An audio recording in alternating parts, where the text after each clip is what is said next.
Hey everybody, Red Diamonds Too Loyal back again with another video. Today we're reacting to Anna Horror Stories. 3 true WhatsApp horror stories. This video was once again requested, guys. Let's get into it.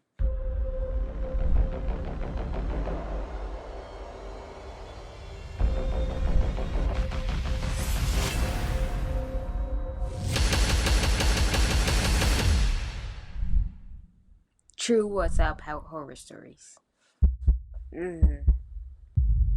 When I was in high school, I had a limited texting plan, and I was always accidentally going over it, which made my parents mad. I decided to switch to WhatsApp instead to communicate with my friends. My parents always said that if I spent as much time studying as I did texting with my friends, I wouldn't have a C- in algebra. It was true. I not only hated math, but was terrible at it. I tried to get my parents to realize that it didn't matter how much I studied, it was like trying to learn another language, and it just didn't make sense to me. It was a couple of weeks before Christmas break, and it was midterms time. Out of my 6 midterms, the only one I was worried about was algebra. My parents said that I had to get at least Algebra was pretty easy for me. Algebra number 1. Now when I got to algebra number 2, it got kind of difficult, but I was able to get it. a B on the midterm, or I was going to have to quit the cheer team so I would have more time to study. This was not an option for me. Cheer was my life, and I knew I couldn't let my team down like that. And you know, when you're doing sports or any kind of activities, you gotta be getting good grades. Already sweating nervously when my teacher, Mr. Sweeney, began handing out the tests. We had to wait until everyone had one before we could begin. Ew, I hate it. We would have 50 minutes I to wanted to get my test because I don't know. I just feel like in school when they gave you your test and told you gotta wait till everybody get theirs, I just feel like y'all making it like competition. Why can't we go at our own pace? But y'all make it like competition, like like everybody get their test and then 1, 2, 3, go type deal. And now we have to hope we get done. We not like the last one behind. finish it, which I doubted would be enough time for me. When Mr. Sweeney said we could start, I started flipping through the test. I had studied so hard, and I didn't even remember learning some of this stuff. My heart was beating like crazy, and I began to panic more and more as I worked through the test, skipping the parts that I didn't know. There were about 15 minutes left when London, the girl across from me, stood up and turned in her test. Of course, she was the first one to finish. I thought with a little bit of annoyance. London was the smartest girl in the class and was always the first person to raise her hand to any question. Suddenly, I got an idea. It wasn't something that I would usually do, but I was desperate. Could it work? I walked up to the front of the classroom, acting like I was about to turn in my test. As soon as I laid it down on the pile, I quietly said, "Oops, forgot to do the backside." Just loud enough. She grabbed somebody else's test, or she grabbed the girl's test to copy hers? For Mr. Sweeney to hear. When I picked up my test again, I made sure to also pick up London's test underneath. I was sure my heart was beating loud enough for the whole room to hear, but when I walked by Mr. Sweeney, he only smiled at me. He hadn't realized what I had done. When I got back to my seat at the back of the classroom, I slid London's test out from underneath my own. I then copied her answers onto my test, knowing they were probably right. Once I was done, I turned in both tests, doing my best to look casual. I felt guilty for cheating, but also was a little bit proud of myself for getting away with it. I never She about to get caught. cheated, and I knew what I had done was wrong, but I didn't have any other choice. I would lose everything if I failed that midterm. That night, I got online to check to see if my grade had been posted yet. Sure enough, it had. I gasped when I saw that my grade had been updated and I had gotten an A-. That was even better than I had been expecting. I was so excited and rushed to show my parents, who were equally as thrilled. They would never know that I cheated. That night, I was relaxing in my bed, scrolling through my phone when I realized I had received a WhatsApp message from an unknown number. I clicked it open and was surprised when I realized what it said. "I know what you did." Was this some sort of prank? What if it's the girl in class that is smart? Or maybe they had the wrong number? Who is this? I texted back. I'm your worst enemy, the number answered. I was about to block the number and be done with it when all of a sudden it sent another message. I know you cheated on the algebra midterm. My stomach dropped What as the I began heck? to panic. Someone had seen me? I thought of all the kids who sat near the front of the classroom who could have possibly seen me taking London's test. None of them seemed to have been looking at me. They were all too focused on their exam. What do you want? I texted the person back. You will follow my list of demands, or I will tell Mr. Sweeney the truth about what you did. The Who person is messaged it? me. I grew even more It's the terrified girl who test she took. That's how I feel. Shoot, it's her. as I realized I was being blackmailed. You don't have any proof of anything, I wrote back. A few seconds passed by, and suddenly, a video came through. I gasped as I realized it was of me sitting at my desk in class. And the video zoomed in, and you could see the name of London printed on the test that I had stolen to copy off of. It was clear proof that I had cheated. I'll do whatever you want, I texted the person back. I was desperate. If they turned me in, I would get a 0 on the test for cheating. The person told me that at school tomorrow, I would have to dress up like a little kid. I would have to wear pigtails in my hair, a My Little Pony t-shirt. Oh my overalls. God, so embarrassing. Dude, when you tell somebody you do anything they want, they try to pick the most worst thing possible they could think of. If they didn't, they would send Mr. Sweeney the video. I was shocked this person was trying to do everything they could to embarrass me, but I had no choice. It was either this or I would fail my midterm and have to quit cheer. That night, after my little sister fell asleep, I snuck into her room and grabbed one of her My Little Pony t-shirts. It would be tight on me, but I would have to make it work. Oh, heck no. Luckily, I already had a pair of overalls in my closet left See, me, I would have been like, tell him. I don't care, tell him. over from an old Halloween costume. The next morning, I woke up and got dressed extra early so that my parents wouldn't have a chance to ask me why I was dressed like an absolute idiot. As I walked through the hallway at school, every single person turned to stare at me, in confusion. People were laughing at me and making fun of me. I had never felt more embarrassed. That day, when I sat down in algebra class, I scanned the room to see if anyone was paying special attention to me. I wanted to figure out who had been threatening me. Mr. Sweeney had just started teaching when I got a text from an unknown number. "Go sharpen your pencil," it read. I got up and did as I was told. Mr. Sweeney shooting me an annoyed glare as the loud sound of the sharpener filled the room. Wow. By the time I got back to my seat, I had gotten another message. "Take your pencil and stab yourself in the hand," it said. My heart began beating like crazy. Heck no, I'm not doing all this over no test. I couldn't do that. Another message popped up. "Do it now, or I'm showing Mr. Sweeney the video," it said. I took a deep breath, raised my pencil in the air, and brought it back down onto my hand. It cut into my skin and blood began running down my hand, and I was doing my best not to cry when I received yet another message. "Do it 3 more times," it said. No, I was wait. shaking at this point, and the kid sitting next to me was looking at me like I was crazy. I stabbed my hand again and again. There was blood on my desk and my clothes. The lead from my pencil was stuck in my hand. I couldn't take this anymore. I raised my Dude, hand would y'all be doing this for over a test, dude? I'll be like, go ahead, tell him. I don't care, bro. and said, "Mr. Sweeney, can I speak with you for a second?" He looked at me with confusion. "Can it wait until after class?" he said. "No, it's really important," I told him. We ended up stepping out into the hallway as I explained to him how I had cheated on the midterm. He was disappointed, but explained to me that because I had come to him and told him the truth, he said he would allow me to retake the test after school instead of giving me a 0.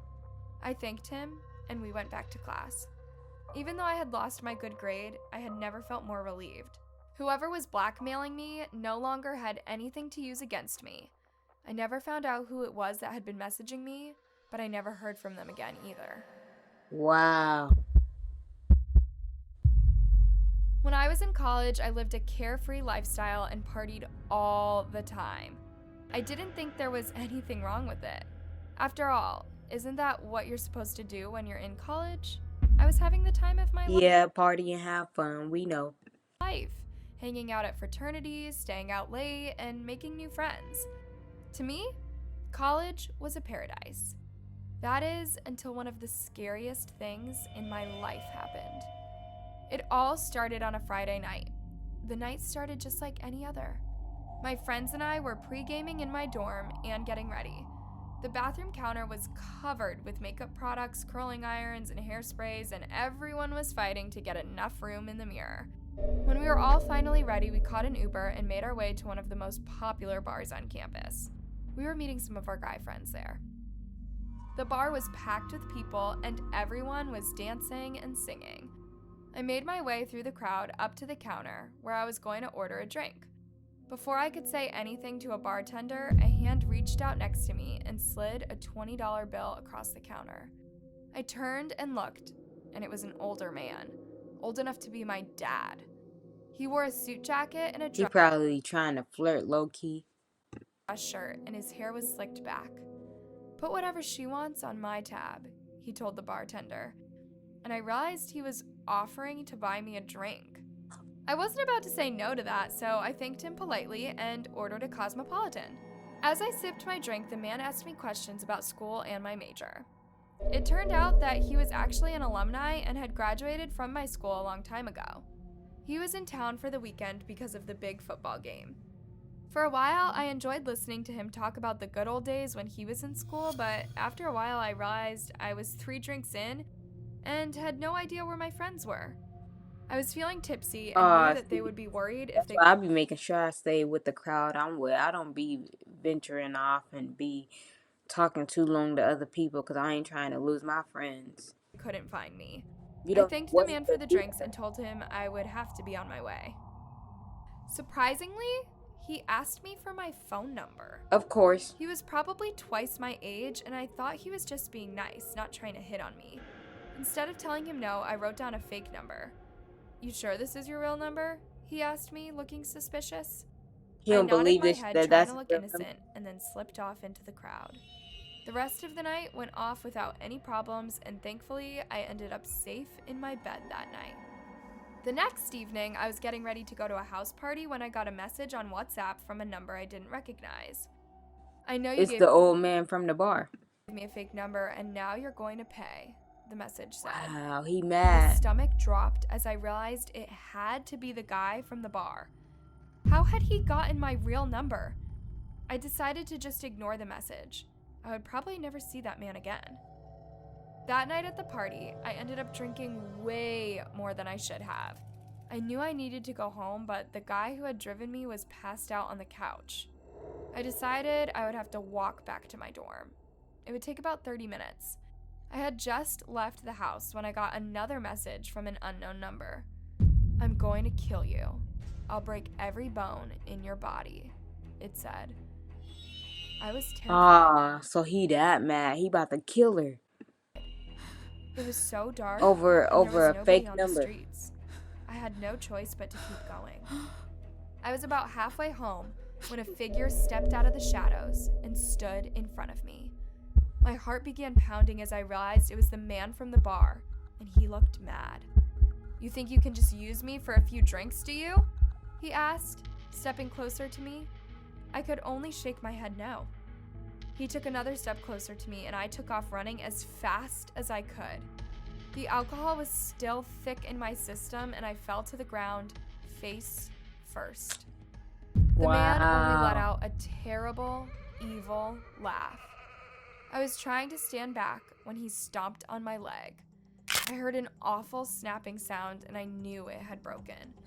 I was screaming, desperate for someone to hear me. The man flipped me Wait, he broke her leg, dude? over so I was on his back.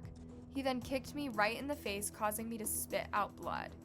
I was begging him to stop. "You like to give out fake numbers, huh? Maybe I should cut off your fingers so you can't do that anymore," he said. He then reached in his pocket and pulled out a long bladed knife. "Please don't," I screamed as I sobbed. He knelt to the ground and roughly grabbed my hand. He had just begun to slice open my thumb when I No. heard a loud voice in the distance yell, What? "Freeze! Hands up!" I could see red and Oh, she's so lucky, dude. She lucky. blue lights, and I knew I had been saved. The man was handcuffed and taken away, and I was taken to the hospital. The police later told me that that man was wanted for murder. He would have followed through with his threat to kill me if a police car hadn't been passing by at Oh, that yeah. exact For real. moment. Be careful when you talk to strangers. Yeah. That's why your parents teach you at a young age not to talk to strangers. Just because you're grown and adult don't mean that you could just talk to anybody and be too friendly with anybody, you know what I'm saying? My dad is the owner of this big company, so I had a lot of money growing up. I didn't tell anyone about it because I didn't want to come off as spoiled or for my friends to think of me differently. One night I was hanging out in my room getting ready to start homework when I got a WhatsApp message from an unknown number. I opened it and there was both a text message and a video. My throat went dry when I read the text message. "You have until 5 p.m. tomorrow to wire $1 million to this account, or this is what is going to happen to you." How he know she got $1 million? An account number as listed below. My fingers shaking, I clicked on the video. It was a dark room, filled with candles, not a place I recognized. The camera zoomed in on a female mannequin. It had been dressed up in my school uniform, complete with the knee socks I wore every day, and my brown platform shoes. There was a picture of my face that had been cut out and taped to the face of the mannequin. Oh, heck no. The camera was set down, and a masked figure came into view. They were dressed all in black and had gloves on. By their height, I guessed they were a male. The man stepped towards the mannequin and suddenly, in a violent rage, ripped the clothes off of the mannequin, making me gasp. He stepped out of the frame for just a few seconds and then returned with a giant knife. I watched in complete horror as he grabbed the mannequin that was supposed to be me and violently used the knife to hack its head open. Once he had finished, he picked up the severed head and held it in the air. He then walked super close to the camera, held the head up, and in a deep, scary voice, said, "This will be you if you don't get me the money in time." Aw, man. Terror washed over me as I realized he was threatening to brutally assault me and then chop off my head. No sooner than the video finished did I receive a bunch of new messages from the same number. It was a picture of me walking home from school, eating lunch with my friends. So he had already been stalking her. He know where she go to school at. He know who she hang with. The swing at recess, and finally, a picture of my house. I realized what he was doing. He was giving me the proof that he knew where I was and could get me. I began screaming and showed the video to my parents. They called the police, who took my phone so they could track the number.